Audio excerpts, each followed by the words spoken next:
Earl Rooks, Sports Marketing and Management, creator of development exposure platforms for players, grassroots to pro, Full Throttle Basketball, Pro Skills EYBL. 3 things that every parent should know about recruiting. 1, development matters. 2, exposure matters.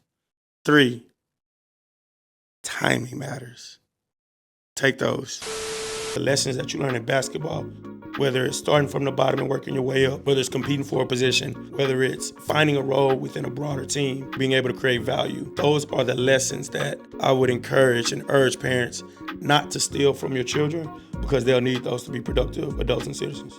Because a lot of parents would think, oh, my baby's good, why they not recruiting? Should 25s be waiting on opportunities, or should they take what they got? Where you want it, where you've been shown that you're valued, already been after you and recruiting you, that means they probably want you, and you should probably go after that one.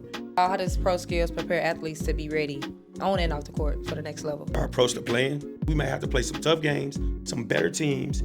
We may have to teach some concepts, do the tough stuff for the greater good. Welcome to It's Just Different podcast. We bring on people who have been where you're trying to go and or have helped countless athletes get there. I'm your host, Ashley Roberts, serial entrepreneur, your favorite basketball coach, educator, whatever you want to call it. I'm just here to help the parents out. But it's not about me. It's about the guests that I bring on each and every week. And we've been on this AAU journey. I feel like that's what I'm going to call it. We've been on this AAU journey interviewing AAU coaches, directors. And we got another one. He kind of like my friend, though. I really feel like, y'all, let me tell y'all. I didn't even really introduce him. We got Earl, director of Pro Skills, trainer, coach. And like I said, my friend. This man is the person I call when I need some advice, when I'm trying to figure out if I'm going to keep teams or not. Literally everything. How you feeling? I'm feeling good. Glad to be here. I feel like we should have been and had this episode, but everything happens for a reason. Everything does happen for a reason, and we're not going to go down the path of why we haven't done this already. But whatever. I told you, though, it's because, look, now we get to do it face-to-face. I feel like we got great energy. We always talking. If it would have been virtual, that's how I started the podcast, then it just would have been a little different. I feel like you've done 30 face-to-face interviews at this point, but okay. All right, we're not going to go there. We start this podcast off with something that's different. I think that the game of basketball is different, whether good or bad. What would you say is different as it relates to AAU now versus back then? And back then could be 2-3 years ago. Cool. The different window I look at is probably 10 years plus. Okay. The biggest thing that I've seen different is parenting. I won't say bad, but I'd say it's different for sure. A lot more involvement. When I played, if I didn't play a lot, my mom wouldn't call the coach after the game. It'd be more so what didn't you do? What could you do better? Go figure it out. Where I think in this generation, you see parent with a softer approach, really looking to protect their kids. So you do get a lot more phone calls. You do get a lot more parent involvement as it relates to playing time, role in the team. And it's a lot more, I wouldn't call it blame, but a lot more focus placed on the coach than that of the play and the development of the player. I'm going to call it blame. I feel like, and I agree, or when you say involvement, I think it's a different level of involvement, I guess you could say, like you said, with playing time. But I do feel like it's more parents that place the blame on everybody else but their child. It's everybody else's fault. If they not making the shots, if they not doing what they need to do, if they on the bench, it's something that somebody else did. And that's a problem. I would agree. We talked about this a couple of days ago. But I was watching a podcast, a sermon from Sarah Jakes, where she talked about back in the day, the old heads used to have a saying, if you're going to do wrong right. Yeah.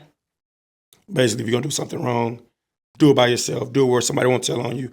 Just do wrong right. Yeah. But there's also such thing as doing right wrong. And with that being said, I think in this day's parenting, the parents have every intention on doing the right thing for their kids, protecting them, making sure that they get what they deserve, making sure that they're getting opportunities. But you can do right wrong. Yeah. So you can do that in a way that you're actually crippling that kid, that you're actually taking away those tough learning experiences and those learning opportunities that create a stronger, better, more resilient player, but more importantly, person. In my eyes, basketball is a bigger reflection of life.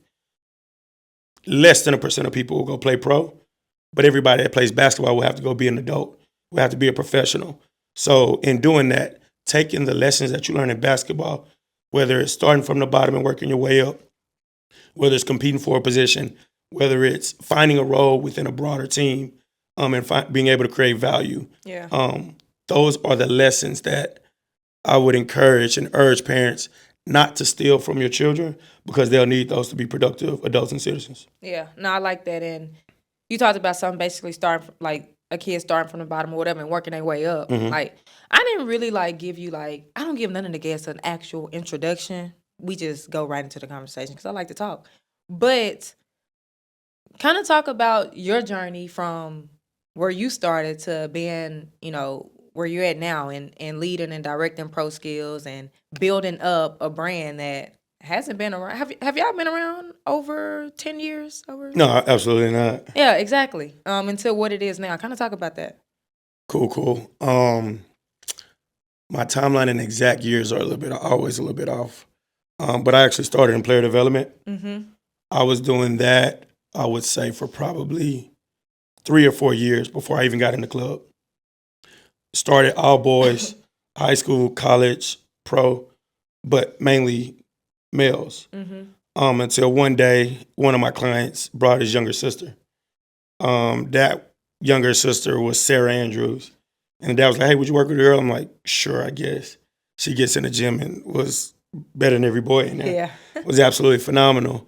And I would say that one player brought more girls and more girls, and honestly completely flipped my player development business upside down, to where I was training all guys and one girl, to where I was training basically probably 70% female, 30% male. That grew to a point to where we were working with the best players in the DFW area metroplex and in the state. Mm-hmm. And I mean the biggest names: the Jordan Oliver, Jay Nowens, Sarah Andrews, Hannah Gusters, Jordan Merritt. I'm gonna forget somebody, So so you I don't said even. if you was good, they needed to be with you at the end of the day. Yeah, They were. Lauren They Davenport. were with Yeah, you. for sure. It, like, to the point where you looked around the gym and then people start asking, like, this would be the best team in the country. This would be one of the best teams in the country. Like, why not start a team? First off, congratulations for taking the first step. That first step is listening to this episode. But you need a little bit more. You're looking for a community. Like, you're itching for the information. It's one thing to get all of this free information, but you need to be inside a community. I have a community, the different community, that is for girls basketball players' parents.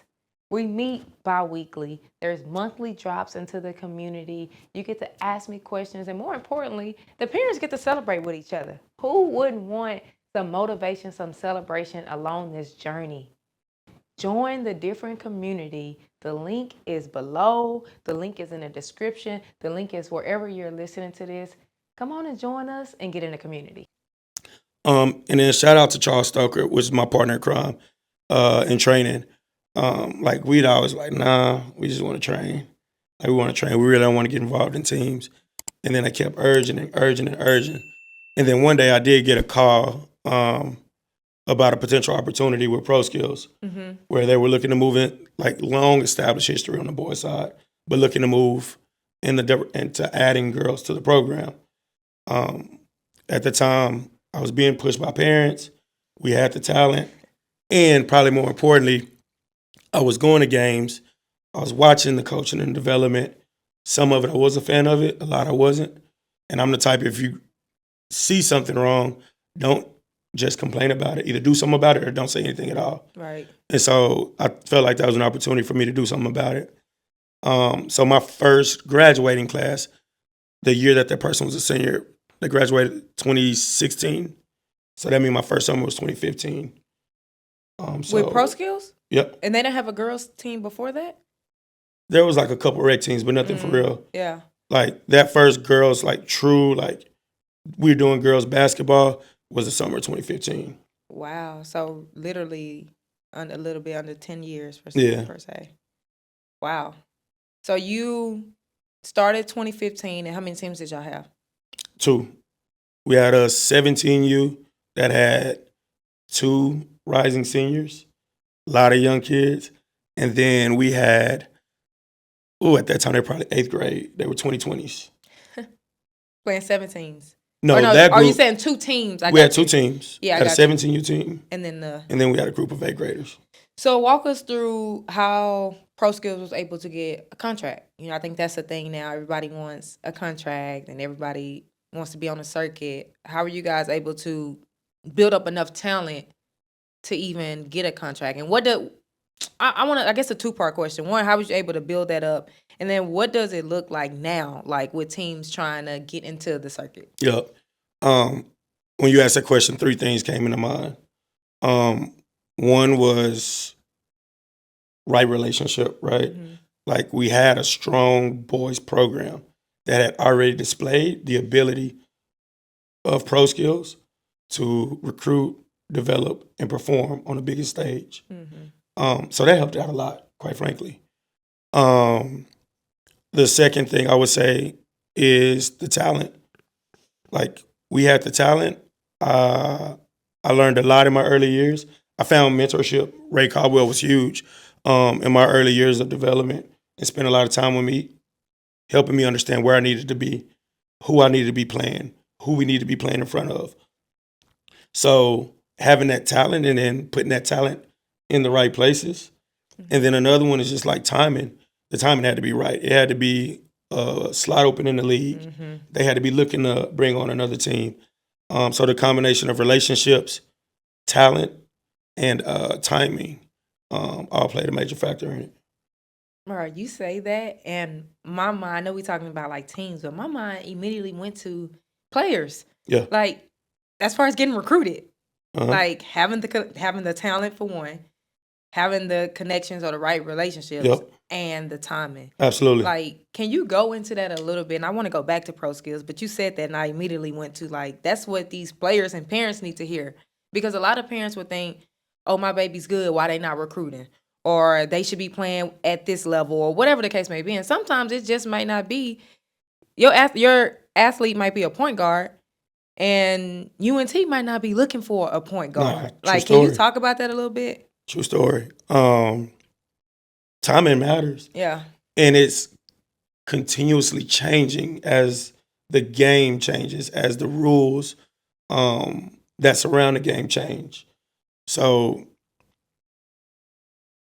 COVID changed recruiting with players have additional years. Players been able to transfer and grad transfers, the birth of the portal. I think a lot of that has delayed even some of the rules with JUCO potentially coming. Mm-hmm. I think a lot of that has delayed the timeline for recruiting. I think when I first started, you would commonly see 8th graders, like really good 8th graders, run it up with offers. Yeah. Like 10, 15 offers. Those don't come as quick anymore. Wait, can you say that again? Those 8th grade offers are not coming. Not even freshmen, really, because coaches they have more options, and then they're going down the path of those options first and really don't want to commit themselves or appear to commit themselves to something that may not be a reality. Mm-hmm. So even their landscape in terms of recruiting and needs change every year. Like you could go into a year with thinking you got 8 underclassmen that are all return, but who's to say 4 don't go into the portal? Yep. Now what you needed in August, you could be needing something completely different in April once the kids let you know that they want to do something different. So timing it, I feel like I'm talking in circle, but timing. Yeah, it's important. Like, do you think, like you just said, what some schools might think they need in August or whatever month it is, that might be different. We might get to March and they need something totally different. Should 25s be waiting on opportunities or should they take what they got? Ooh, tough question.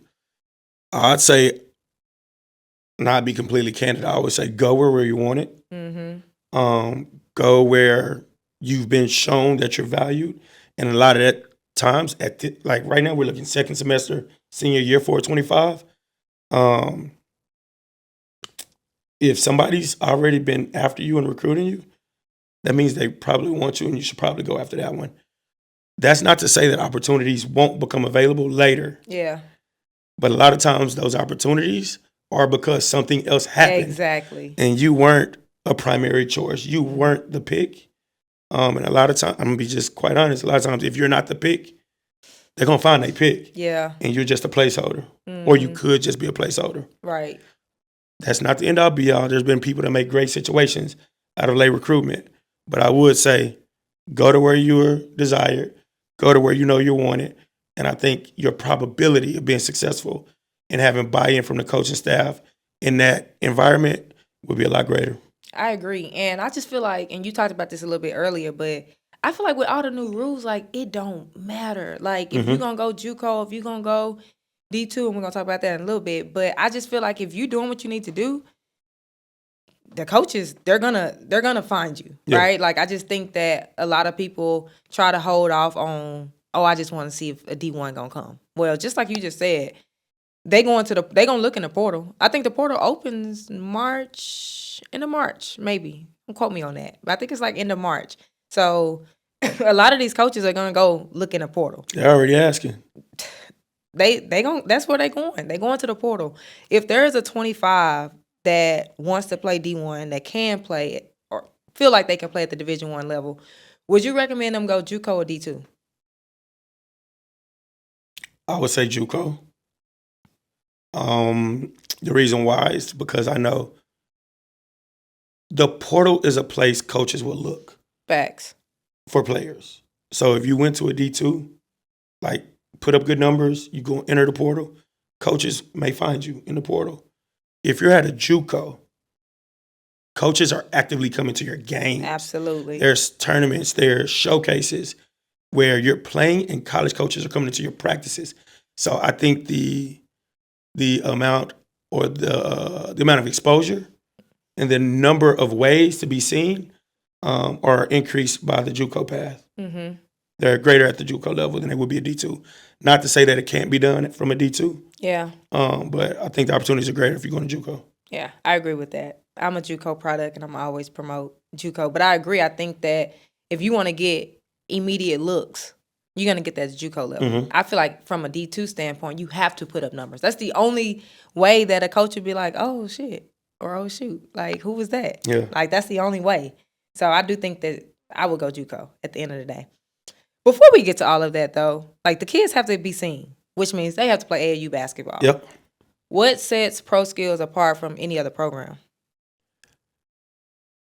Exposure to an extent, because there are some other programs, like there's 2 other programs in the state that play in the same league that I do, right? There's still Under Armour. There's a level of exposure there.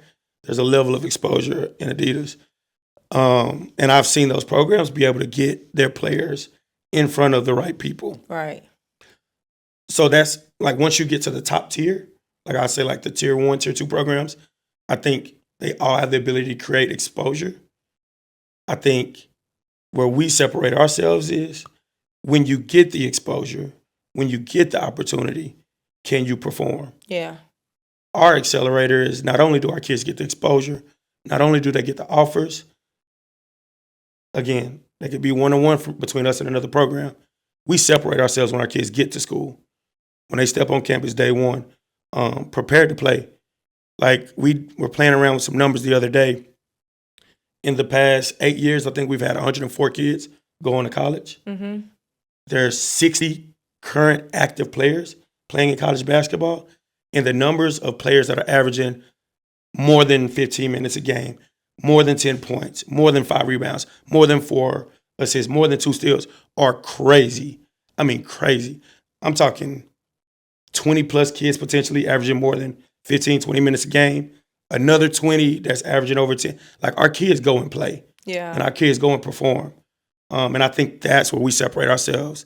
The development, skills development, our approach to coaching, what we're teaching, flares, flashes, how to approach the zone, man-to-man defensive concepts, taking coaching. Like, we love our kids hard, but we coach really hard too. So our kids are going to the next, our best kids get coached hard. And they know that. And so when they get in a situation at the next level, when they're not the favorite or they're not the best, and they get coached harder, they get reprimanded for not doing what they're supposed to do. They're used to it. And they're used to it. Their scouting reports early in the morning. We practice 2 a days, 3 times, 4 times over a weekend. Expected to be at the airport on time, dressed a certain way. And now I'm starting to talk about off the court. Point guards are going to talk. Posts are going to run the floor. Like, all of our coaches have been there, have played at a high level, so we know what we did well, what we could have done better, and how to articulate that to the players in our program to make sure that they're ready. We're the College Factory for sure. Oh, I love it. I love it. What questions should parents be asking? Like, we're in AAU time, like we're in AAU season. I don't know when this episode is going to drop, but it's going to drop before a season start. What questions should these parents be asking directors when they're going to workouts and tryouts, et cetera?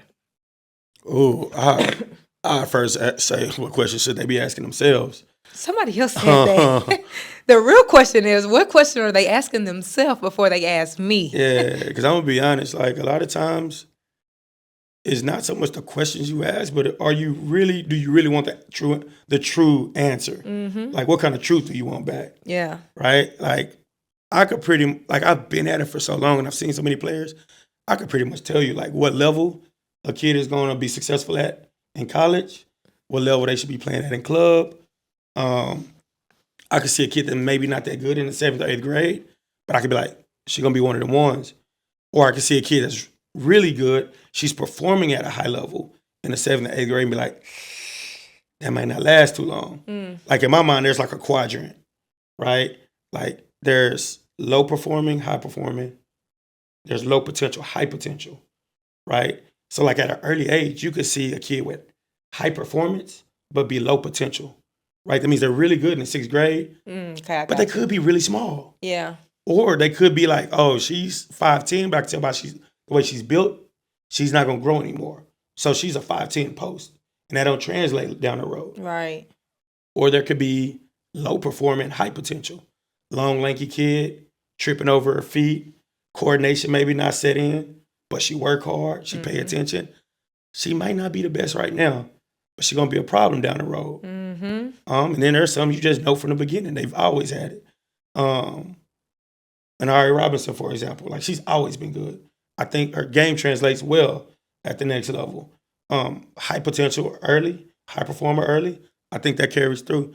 So with that being said, long story short, is I could pretty much tell a parent, I can advise. Like, granted, I don't have a absolute crystal ball, but at a pretty high probability, I could tell a parent, like, hey, your kid's a high major kid. Yeah. Mid-major, probably D2. Maybe need a couple more years of development. Let's go JUCO. And I think there's team levels that fit that, right? Like, to me, not even to me, the reality of it, EYBL is a high major game. Right. Division I, high major game. Like, I've had teams where I've had really good mid-major players. They're going to have really good mid-major careers, not be able to touch the floor in EYBL. So if you're not trending towards a high major D1 or a really good mid-major, EYBL is not the place for you. That's a great point. So I get a lot of really good high school kids, no doubt, can play, really good players. You can be a really good player. You can be a college level player and not be an EYBL player. Is different, right? And so that's a tough conversation when you get a kid in high school that's averaging 20 and 10 and they're doing well at the high school level. They maybe got a couple of Division I offers and be like, I get it. You're a good player, really good player. Maybe just not an EYBL player. And then the conversation sometimes is an EYCL team, a national team. Honestly, I'm not even opposed to recommending different programs. I was going to say where I that, think where players fit. Like at the end of the day, I'm for the kid. The best situation for the player. I want to win for my program, but at the same time, if somebody else can do something better for you or have a better fit, I'm not opposed to making that recommendation either. So honestly, the question, long story short, the question I would ask is like, give me the truth. Whatever that truth may be, I won't hold it against you as a director or as a coach. But where do you see my kid at right now? Is there any chance to change that trajectory? And if so, what would need to happen? What would we need to do to make that happen? Yeah. Because sometimes you get a kid early, and like right now, if they continue on this pace, doing what they're doing, they may be low D1.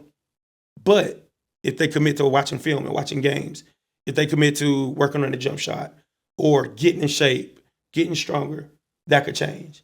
But a lot of times we don't get to the root of where that kid really is to get to that, okay, now what? To really get there. Yeah, no, that makes sense. And I want to talk about, this might be putting you in a little hard spot, but I'm going to ask anyway. I want to talk about, I just call it sub-circuits. You mentioned EYCL earlier, so it made me think about it. Okay. I'm not a fan. I'm not a fan of Adidas Gold, what's Under Armour, UA Rise, or EYCL. And I'm thinking about this as I'm saying, because I'm thinking about players. Haley actually comes to my mind. But I feel like if a kid can play at the college level, a lot of the college coaches are not going to sub-circuits. So why would they play on Adidas Gold, UA Rise, or EYCL? Complicated question.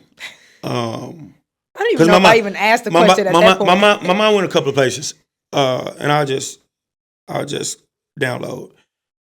One, coaches will go where relationships are established. They are not going to these games. You're talking to somebody. I've had kids from a national team, EYCL team, go to U of H. I got kids that are committed. Recently? Like within the last 2 to 3 years? 4 or 5. Okay. Like kids going to school. But I feel like 4 to 5 years ago is different than now. Okay, so let me flip the question. If you don't play for a team like that, who are you playing for?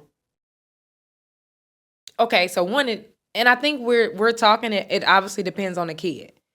So I'm going to just say she's already committed. So I'm going to just say a real name. I'll say Haley, right? She's signed, right? Or committed? Okay. Committed. She played EYCL? Yep. She could have went and played with any other circuit team in Dallas. Would you agree? Maybe. So a kid like that's where they could play. If they are talented enough, I feel like if you're starting on an EYCL team, dependent, you could probably go play on another circuit team. And so with that statement, you're saying anybody on a circuit team is going to go to school or earn a scholarship?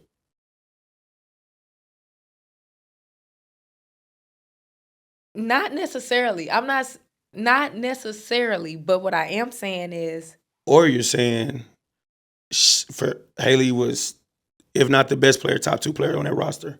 Right? She could have went and played. Would she have had the same role in another situation? Okay, let's stay on Haley. Where did she get? Did she get majority of her looks from the summer? She got some via summer, but a lot via relationship. So program matters. For sure. Absolutely. But if Haley, and sorry, Haley, we just using you just the topic. If Haley, I don't really want to say like other team names, but like if Haley could have went to another. And I'm sorry to cut you off. Haley's situation is a little bit different. Let's go back to timing. Okay. Let's talk timing.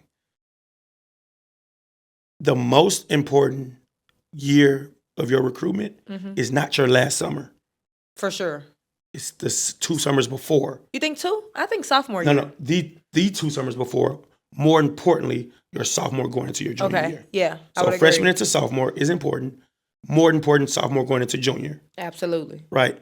That last summer, that's desperation mode. Mm-hmm. The work should have been done. So as we talk about Haley made a personal decision that sophomore going to junior year to work. Mm. She had some other priorities. She decided not to play AU basketball or club basketball. Mm-hmm. She had other priorities. So coming back and deciding to play basketball that last summer, the question now becomes, how do I best put myself in a position to have the best role and be able to show what I can do? Haley was good enough to play 17U EYBL without a doubt. We had those conversations, but that conversation then went to, what role will she have? Yeah. Can we Ooh, guarantee? talking. Can we guarantee that she'll play 15 plus minutes a game? Mm-hmm. When that question came back, but do we know she's good enough to play in college? Absolutely. Well, let's put her in a situation where we can guarantee her 20 plus minutes a game. She'll be able to shoot, make mistakes, make an impact.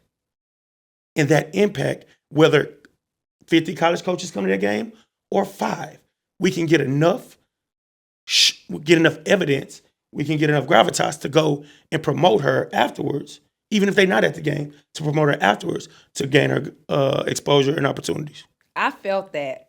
Like, okay, you talking. You've been talking this whole episode. Like, I really feel that because I think that is important. Like, while I say I'm not a sub-circuit fan, I do agree with that, and I do think that relationships matter. Yep. Like, yes, you want college coaches at the game, but more importantly, you need somebody to say, hey, this is what this kid can do. Here is the footage. Mm-hmm. Here is the evidence. Here is what she did all summer. Here are her numbers. So I can agree with that. I'm going to go back on my statement a little bit because, yes, while she could have played on any other circuit, she probably would have had less of a role, less minutes, probably sitting the bench more than playing. So I agree with that. That's a great point. And I'll add to it, and I'll speak for the EYCL. Like, I guarantee you, Mocan is not disappointed with the EYCL, Hawaii performance.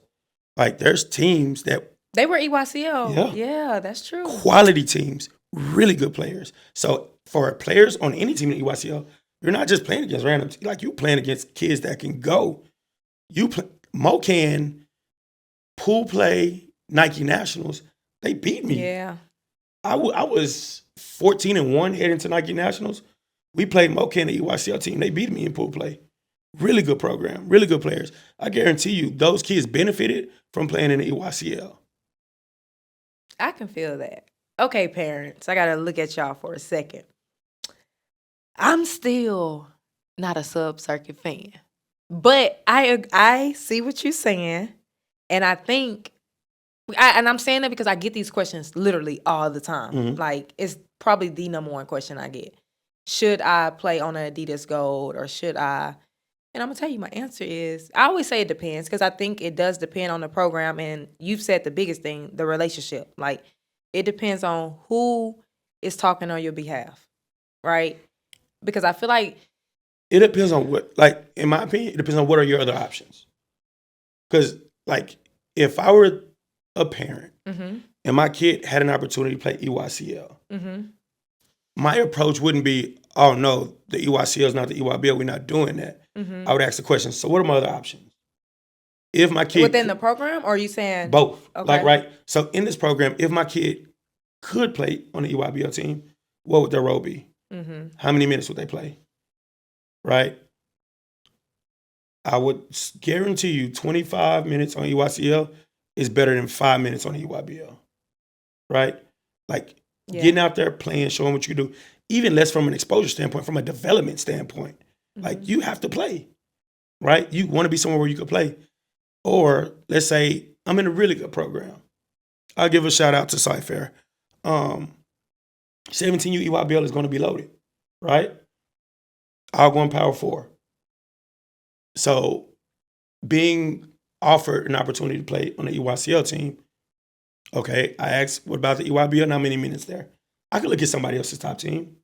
I could look at an Under Armour or Adidas top team. But then my question started to come to, okay, like, what's their history of getting kids to school, ready to play, getting them in the right places? Because you could go to some other places where it's a top team, but those players still don't get to school. Those players still don't get the exposure. Those kids still don't get better. right? So to me, it's less about playing on a top team and playing on the right team with the right opportunity and the right program for the people that are going to fight for you and develop you. Yeah, I like it. Do you think independents are going away now? Yeah, for sure. For sure. Mainly because I think everybody wants a brand or something flashy to say that they're a part of. So it's got to be a tag attached to what circuit are you on? Like, that's just. But what if a coach does have the relationships, and what if a coach can put together a great schedule? The way the game is changed now, for a live period is where you get your exposure. Right. Well, it's gonna follow. Like, I think Adidas and Under Armour is gonna follow, but Nike is the only circuit that takes all the live period dates. Yeah. You take the Nike team out, and then I think the others leave, what, one? Yeah, so At different times? right. So if I had competitive edge, April I think is maybe the only date that everybody has a Nike's in Boo. Under Armour is, I don't know. I think all of the circuits are gone. So maybe April will be the only date. May, one of them is off. So one of them is off. So it's Under Armour. Under Armour is off in May. So if I'm in Texas and I'm an independent, I'm going where the Under Armour teams are, and I'm going to play them. and Takes care of that. So how do I make sure that I get to play them? But that's why I said, if it's a coach that has, I'm trying to use real examples. What's May? What's live period? It's like 16. Ray Caldwell. Yep. I'm going to his event, and he's going to match me up with the Under Armour teams. All of them? I'm gonna get, how many games you get? 5? Maybe. Yeah, I'm guaranteed to get 3 really good matchups. Okay. Out of 5. So you got 3 good matchups in May. July. You didn't get nothing in April. In April, I feel like, is nobody off in April? I don't think so. I'm not sure. I don't think so. You get 3. July. You can get some matchups in May. In July. Somebody's off. Maybe it's Adidas. Okay. I'm going where they are. Okay. Yeah, if I'm wrong on these dates, excuse me, but I think I'm right. Somebody's off in July. I want to say it's Adidas. I'm going to play where the Adidas teams are. First of all, I appreciate you. I appreciate you for tuning into this episode, but I need you to do me a big favor. I need you to hit the subscribe button.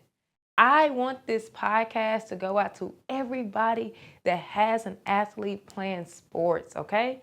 Hit that subscribe button. Go ahead and tap that like button, and let's get back to the episode. All right. And so you're one independent, and you're the independent with motion. What about the other independents? So if you take up all those games, what about the other independents? They need to play the same teams? The same team can't play everybody. And those same teams want to play each other. Right. Right? Like, if I'm showing up, like, I want to play Cypher. I want to play San Antonio Finest. I want to play FBC. I want to play, like, I want to play the games that are going to bring coaches to my game. Right. Right? That's fair. And so I'm going to be, like, it's tough as an independent. I'm not saying that it can't be done. I'm the last person to say anything is impossible. There are some people that work really hard as independents, and they're going to find a way. They're going to make a way. The probability of it, though, is not the same. The likelihood, the ease of it, it's not the same. It's tough to be an independent right now. And I feel like that's just so not fair. Life isn't fair, though, right? But I feel like for people just like a Earl Rooks, or just like a Ray or Earl Allen or whoever, like, built something and was able to see that reward of getting that contract, like, I feel like it just completely takes that away now. Like, now, it's almost like the rich get richer. Like, now it's like everybody else just stay to the top and they get all the other teams, bring them with them. And it's just like, I don't know, maybe I look at it different. You know, like, I just feel like there's no more actually building something. You're building it for someone else. Depends. You said a lot. So one, timing. Timings are different. Times are way different. Because I do agree, like, that the moment where it's like, okay, you're EYBL. Like, all the work, all the practices, all of that, it was refreshing, it was rewarding. Yeah. Right? But the timing is different. But that doesn't mean that that opportunity is gone, Mm-hmm. right? Like I said, like Mocan went to the EYBL, they earned their stripes. Mm-hmm. I wish I could think. I think it's one more new team, but Hawaii Performance went to the EYCL, earned their. So there's a path Mm-hmm. to building your program, a strong program, getting to the right places, getting the right exposure, to earning a contract. So that's still alive. The other part of that is I do think like our team, right? I don't think we've brought in just too many like other organizations. Mm-hmm. But when we do, like when we go and collaborate with another organization, with another director, for me personally, it's important for me to use that person's because I wanted them for a reason. Yeah. Like that program is good for a reason. Like, and not to say like, oh, we just want the kids. For me, it's important to say, oh, whoever that director was, whoever that coach was, bring some of that you was doing over there, all of that you was doing over there, over Yeah. here, and let's build something better together. Like, I'm all about exponentiating Yeah. exponentiating the value, the performance. Like I could do a 10 by myself. With 3 other really good people, we could probably do 400. Add 2 more, we could probably do 4,000. Let's put good people with good people and do great stuff. I feel it. I like it. I like it. You said something earlier about we were talking about the teams and how one of the things you said that sets y'all apart is your athletes are ready for the next level. How does Pro Skills prepare athletes to be ready on and off the court for the next level? Cool. I think one is our approach to playing. I had this conversation. So Charles Stoker is, like I said, my partner crime in training, but he's also started developing our young girls teams. Mm-hmm. And we had a conversation about playing zone. I think there's a debate somewhere else, and he asked me my perspective. And I told him at that age, my preference is not to play zone. What age can you? Older, like, and let me, when you understand the concept of man-to-man defense, when you understand how to play defense, when the zone becomes more about strategy and tactic and less about just trying to win the game, right? Mm-hmm. And so I think in the 3rd grade, you're just playing zone Yeah, to win. to win, right? Mm-hmm. Because the other team really can't score if I just put a bunch of people in the paint, and that's how we'll win. But the kids aren't learning how to rotate. They're not learning how to play through screens. They're not learning help defense. It's a lot of valuable ingredients that are missed if you're not, in my opinion, if you're not teaching man-to-man at an early age. Yeah. So our conversation basically was, opposed to trying to be 30-0 in the 5th grade, our goals should be let's go 20-10, right? In the 3rd, 4th, 5th, 6th, 7th grade, let's be 20-10, not 30-0. I don't want to be the best I don't want to be the best 2030 team in 2025. I want to be the best 2030 team in 2030. What that means is we may have to play some tough games, some better teams. We may have to teach some concepts, and you'll see that like a lot of times our 17U start slow, our 16U start slow because of what we're teaching. Mm-hmm. Like it takes them a minute to grasp the concepts of a split screen, or how to use a DHO, running a transition properly. And so while we're trying to get that ingrained in their minds in April, we may not look as good. Yeah. Versus another team that's just rolling it out and everybody do what you already know. Do what you're already good at. Right? And so us being willing to take a step, I wouldn't even say take a step back in performance, but do the tough stuff for the greater good and looking down the road versus not necessarily taking the road less travel to win a game. Mm-hmm. We're putting development over wins a lot of times. Yeah. Especially at the sub 16U, 15U levels. How many teams do you guys have? In Dallas, we'll probably have 25 to 30. Houston will probably have another 10. So I'll say Dallas. Let's just say 25 teams. How do you guys as a program make sure all athletes is getting the development they need? Meaning, like I'm sure, let's just take you for example. You're at the high school level for the most part. Like your focus is, or I would think, is getting these kids into school, right? So I would think it would probably be harder for you to really focus on the 5th grade team or the 6th grade team. What does pro skills layout look like, if that makes sense? Layered. Mm-hmm. So one, just trying to get the best coaches at every level. And I would say we're not perfect, right? Yeah. I think we got to do a much better job at developing our grassroots, a much better job. But securing really good coaches. Yeah. Like, for example, like Jeff Webster's been coaching our 2030s for the last 2 or 3 years. Long time story. Let the people know who Jeff is, first of all. Jeff Webster is the founder of Pro Skills. Former McDonald's All-American, top 3 all-time scorer in Oklahoma, pro, 17U EYBL, has been to the Final Four, numerous NBA players, has been coaching 5th, 6th, 7th grade girls teams, right? So quality of coaching is important. I'm in the gym. Yeah. 4 or 5 days a week. So a lot of our young kids, Chloe Davis, for example, I'm in the gym with her at least. I'm in the gym with her at least twice a week. Mm-hmm. And she's coming 2 hours, and she's working out with Camille. She's working out with the older girls. So we're getting touches from an individual development standpoint. And again, like I say, we're not afraid to lose, not afraid to put the kids in environments and situations where they have to grow. And that plays a major part of it. Why do you do this? Like, why do you do AAU? Like, we talk a lot just about, in general, about basketball, and it's different. It truly is different, and it is a grind. And while a lot of people think that you can become a millionaire from doing this, it's not the case. Why do you do this? Man, it's crazy. There's no greater feeling than seeing an Instagram post with Sarah Andrews standing next to a Chick-fil-A sign, right? There's no better feeling. And it's her picture. And it's her picture. Yeah. Her like NIL deal. There's no greater feeling than watching Misha, who became a mother at an early age, in high school actually, go to college, have an amazing career, and just stack double-doubles. There's no greater feeling than watching Avery Britnam, who lost her mother, even like right when she was starting college, persevere, overcome, and become a conference player of the year. Star Jacobs, multiple knee injuries, doing her thing at Ole Miss. I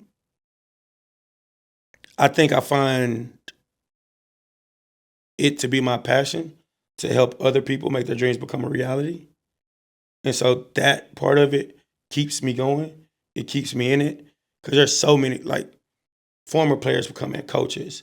Like, it's dope to me. Like, just watching other people do what they wanted to do, work for it, grind for it, and me being able to help them along the way.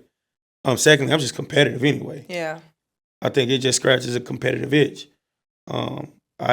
I find motivation in people saying they're better, thinking they're better, hearing they're better, and that drives me. I have to have something to chase, and I think basketball and club basketball is one of the things that does that for me.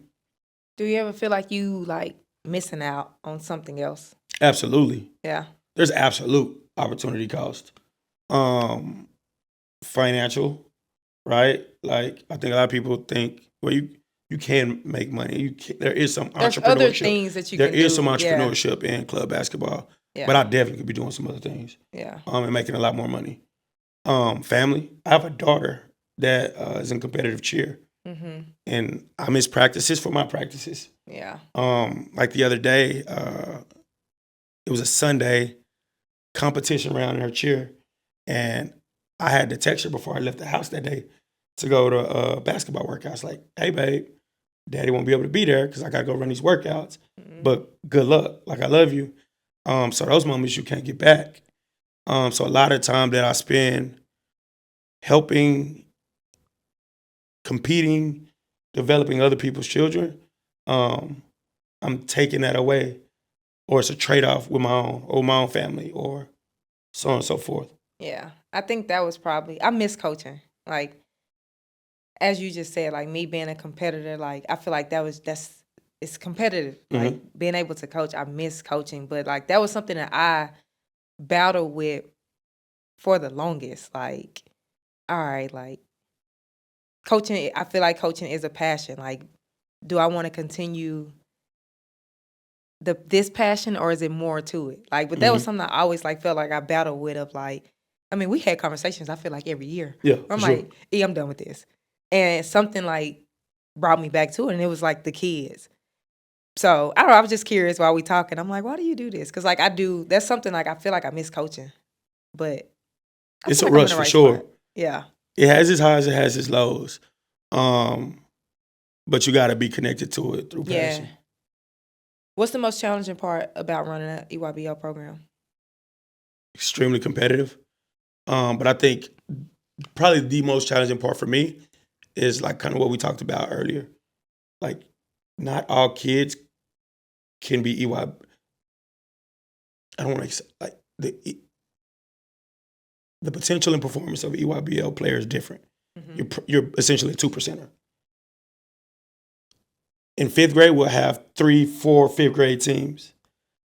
Those kids will grow up in the program. By the time they're 9th and 10th grade, I feel like I have 20 nieces in that class. You know what I mean? There's only 10 spots. EYBL spots, only 3 of them out of the 20 grew enough, are fast enough, strong enough, developed enough to play EYBL. Then I got to go find some kids from other places that were fortunate enough in the right situations to be EYBL kids. So the toughest part for me is telling a kid that's been in a program for 5, 6, 7 years, growing up wanting to play on the EYBL, growing up admiring EYBL players, that EYBL may not be the best spot for you. So if you have these kids that's been in the program for a while, Mm-hmm. they've done what they need to do, they've been at practices, they worked on their game, and they're not ready. Is that a program thing? So a bit of both.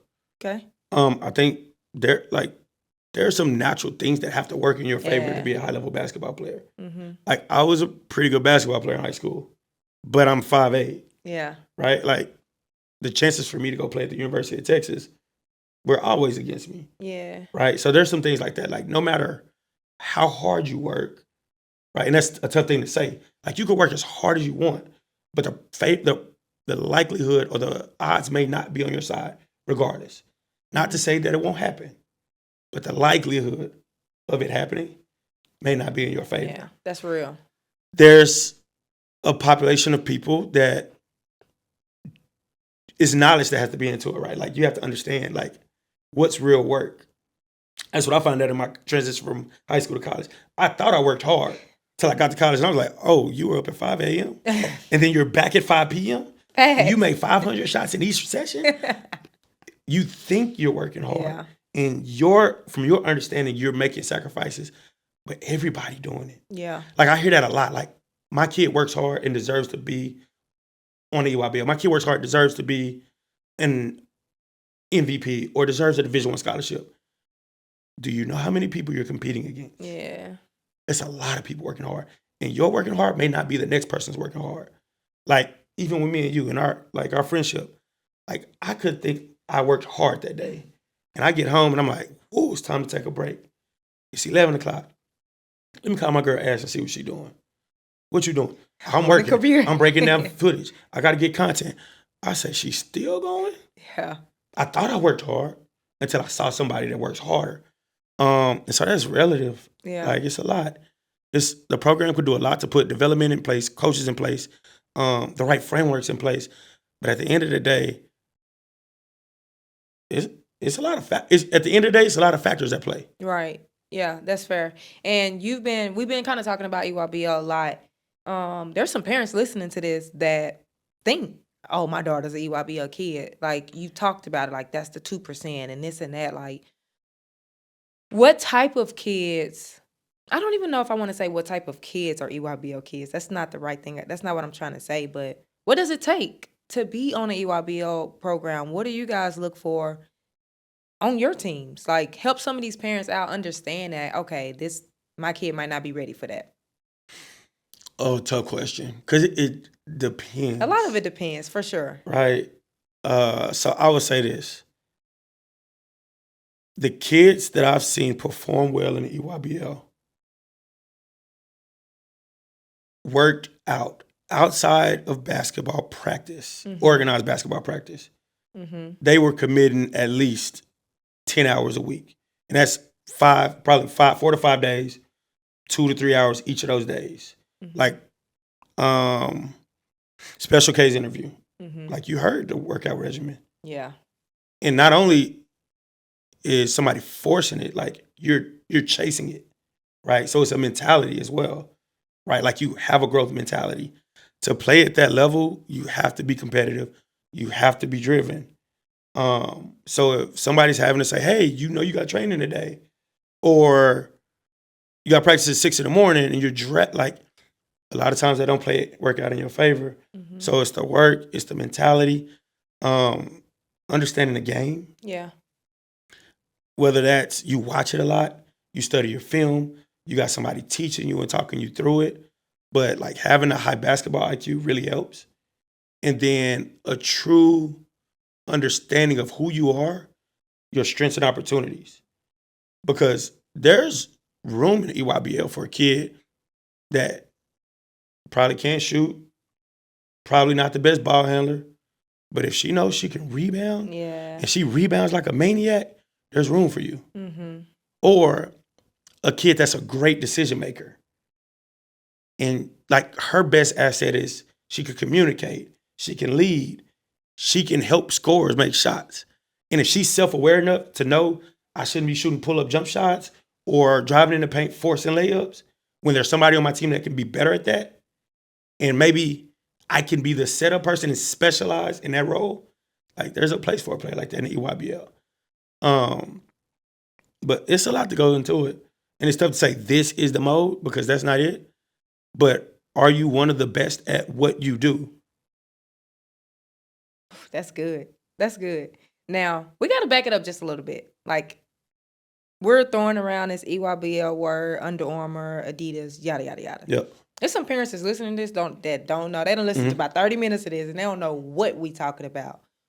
What are these circuits? What are the different circuits? What do they mean? Let's talk about the circuits.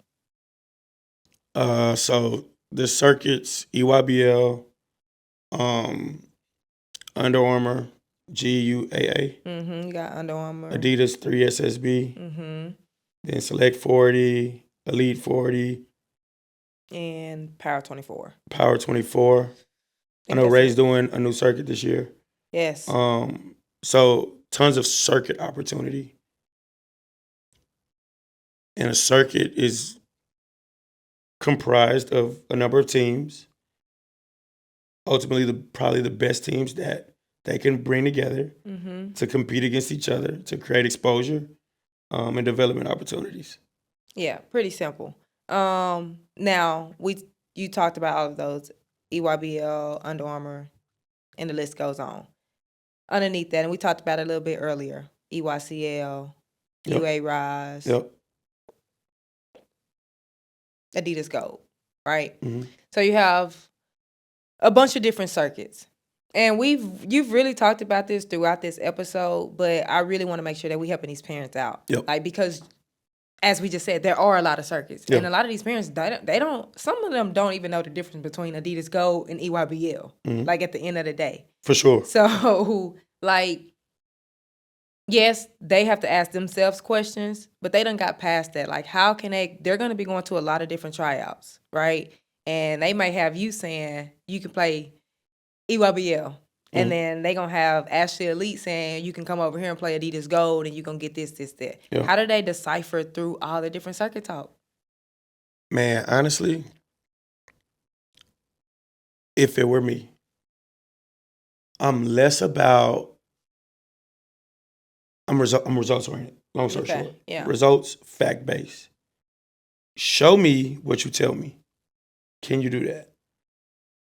If you're really good at exposure and getting kids to the next level, show me the kids that have gone there.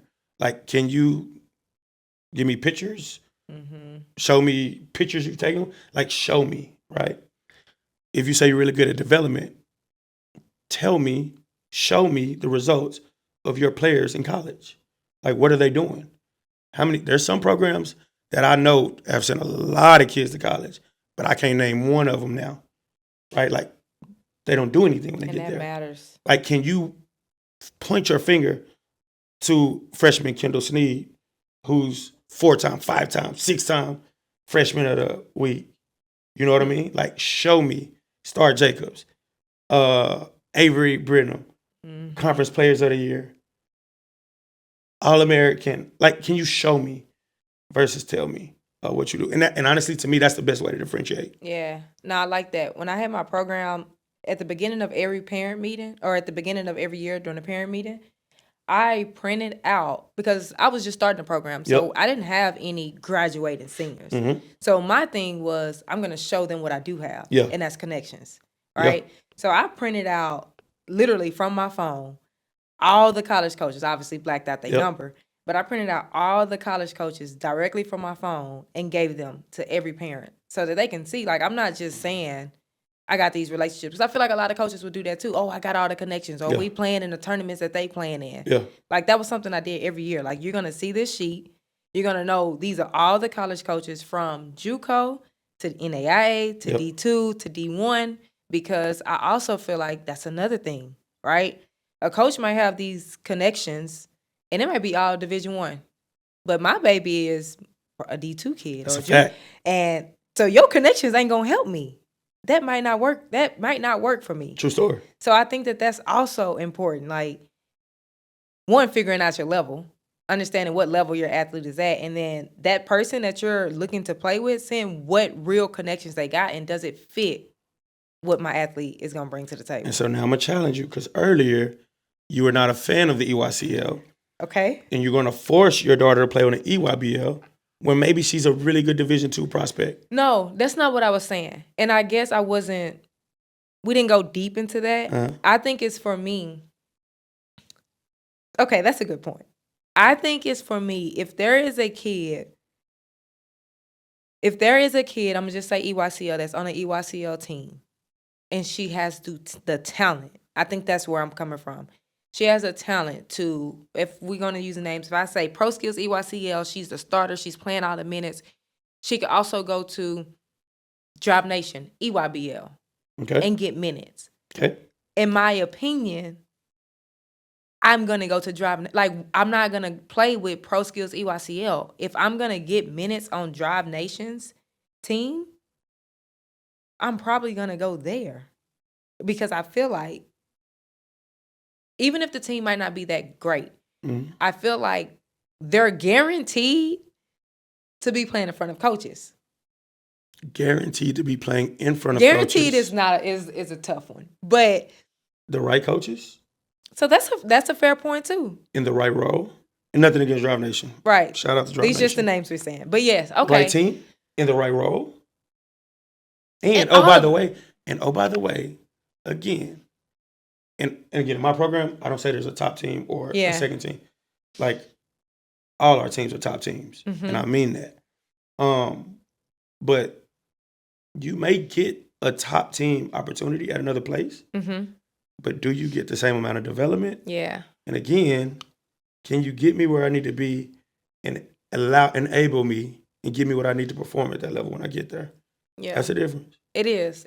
And I think it just goes into, when we're talking helping parents, like looking at the full scope. Like, it's not, you said this earlier, it's not necessarily about if it's EYCL or EYBL or whatever the case may be. It's about the full scope from the development, because, and I don't know y'all's practice schedule, but if somebody's on an EYCL team or whatever, they might even practice with some of the EYBL players. So I agree. I'm gonna. The other thing is that team winning? It could be a that top doesn't necessarily team. That doesn't. Heck yeah, it does. Okay, yes. Like, Heck yeah, it does. You want the better you perform, the more opportunity, the more exposure you get. Also, the better your team performs, the better you have the chance of looking. Yeah. You can be a really good player on a bad team, and it makes you look bad. I agree. I can agree with that. Like, so you can go play for team XYZ in this top circuit. But if the team doesn't look good and you don't look good playing in the dysfunction, that don't help you. You bringing out some solid points. I ain't gonna even lie, because I could agree with that. Like, you just got to be in the right fit. Yeah. At the end of the day, like, fit matters. You have to be in Absolutely. the right fit. These parents have made their choice on the team. Yep. I'm gonna go into pro skills. Yep. How do you guys handle recruitment? Are you actively reaching out to college coaches? Is it just when college coaches reach out to you? How do you serve your athletes during the season? During the season, really good question. I'll be honest, in the beginning, I had to be a lot more proactive when we were new kids on the block, when pro skills really wasn't a brand. Mm-hmm. So even for my 17U team, I was, before games, the night before the game, texting schedules to as many coaches as I could, whereas I don't have to do that anymore as much. Mm-hmm. But in time again, like the time of year. So it may not be during the season, but for right now, for my 25s, I'm going crazy trying to find opportunities. So anybody, and my goal is 100% every year. I don't care what team. Like, we have levels. We have EYBL, EYCL. We have Elite, Mm-hmm. Houston. Like, if you're in a pro skills jersey and you want to go play college basketball, we're going to make it happen.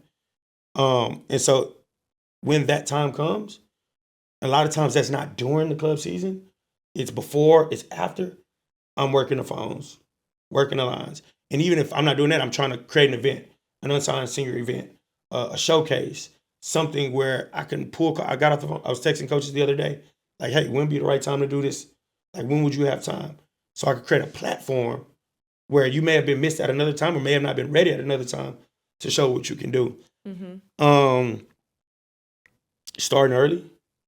There's some kids you can see it early and starting to kind of get that ball rolling early for them. It's a lot.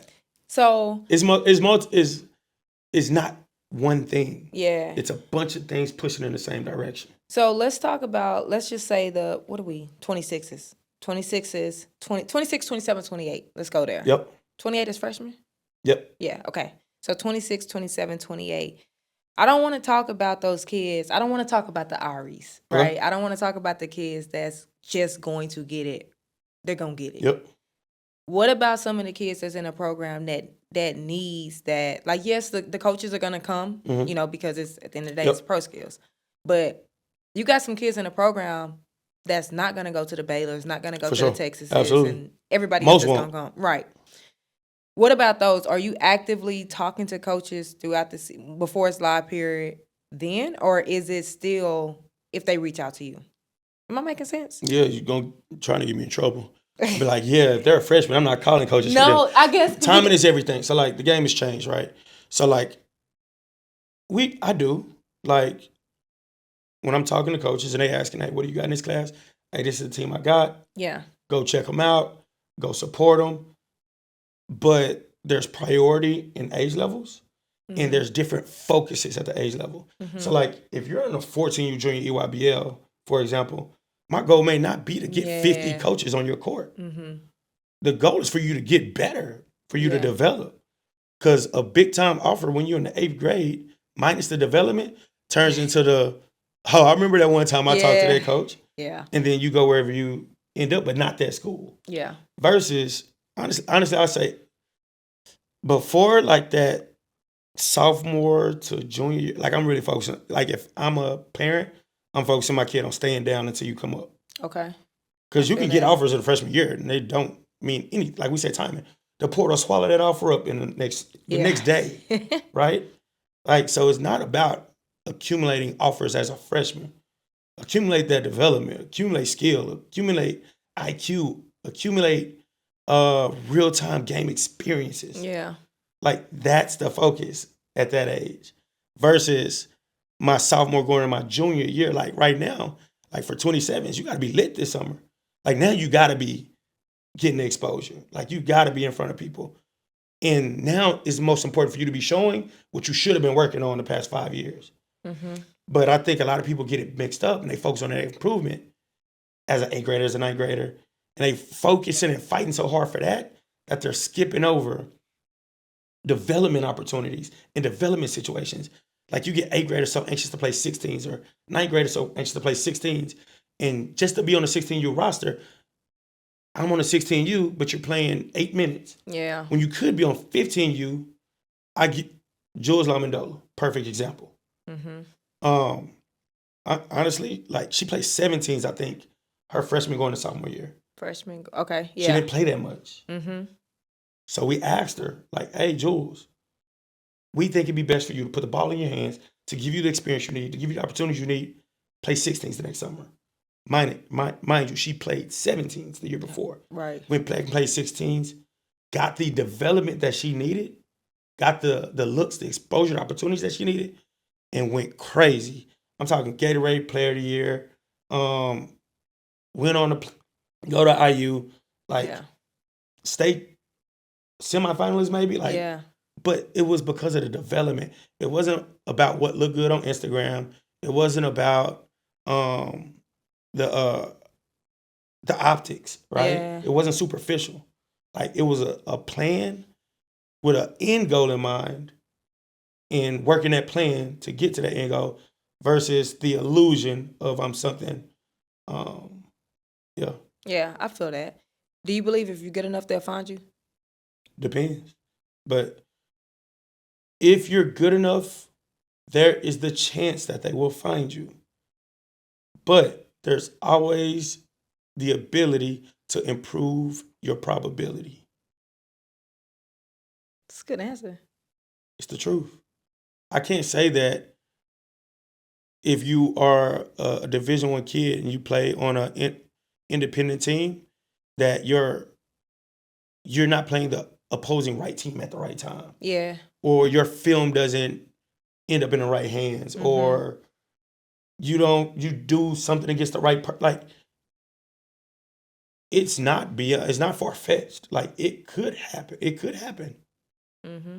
But if you're a Division I kid and you're playing for a team that consistently plays in front of coaches, consistently plays against other Division I players, is coached by within a program where Division I players are consistently moving on to the next level every year, your probability is a lot higher. Yeah. This was good. We done already? I know. I was just warming up. This was good. The only reason that we ended is because I got a call that I didn't reschedule. But we would really just keep talking. I had a blast. I did too. You know, I like talking to you. I feel like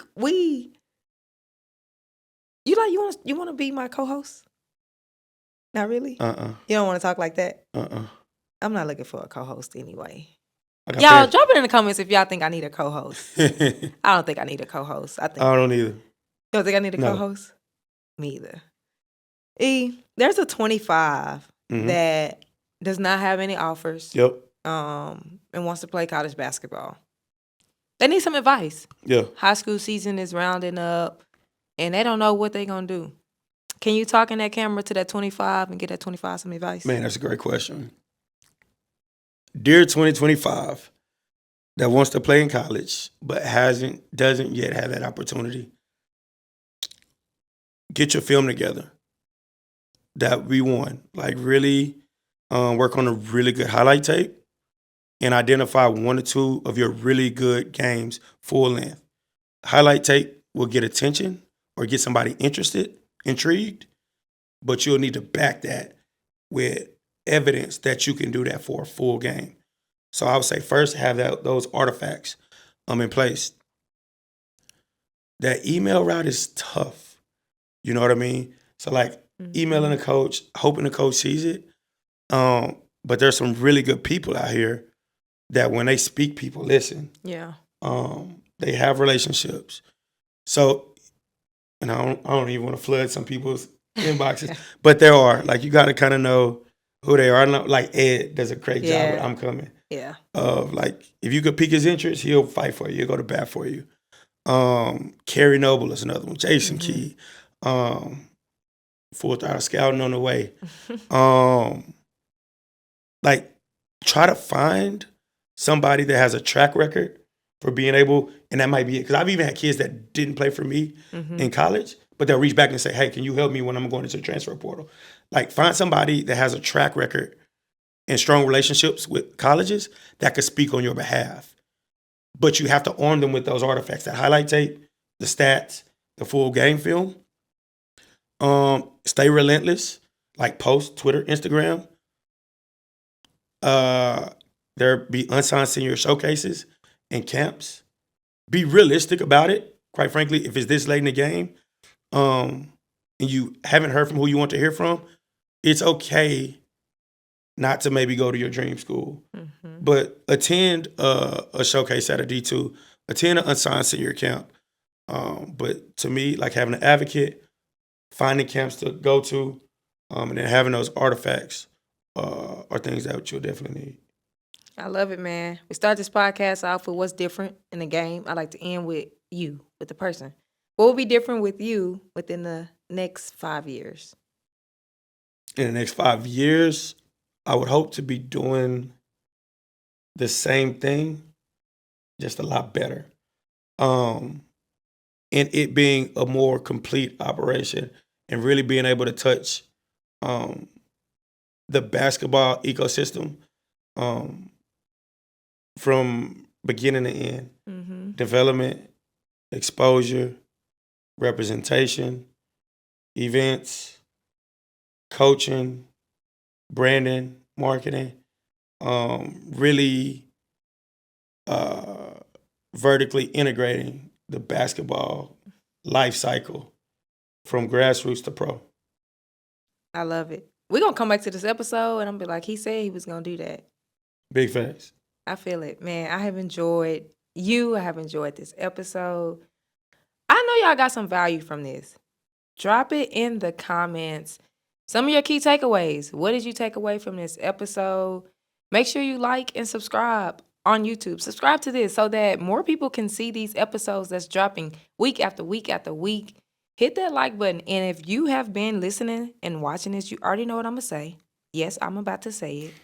If you're not following on Instagram, I don't know what you're doing. Follow the page. It's Just Different Pod. Did you know that I have a program just for you? Yes, the 6-week program, Court to College, a Basketball Family's Guide to Recruiting. And it's not too late for you to join. We have 6 weeks of information. You get all the recordings. I know that you guys are busy, so if you can't make the actual call, don't worry. You got the recordings and you got it for a lifetime. The parents are getting worksheets. The parents are getting guides. They're getting templates.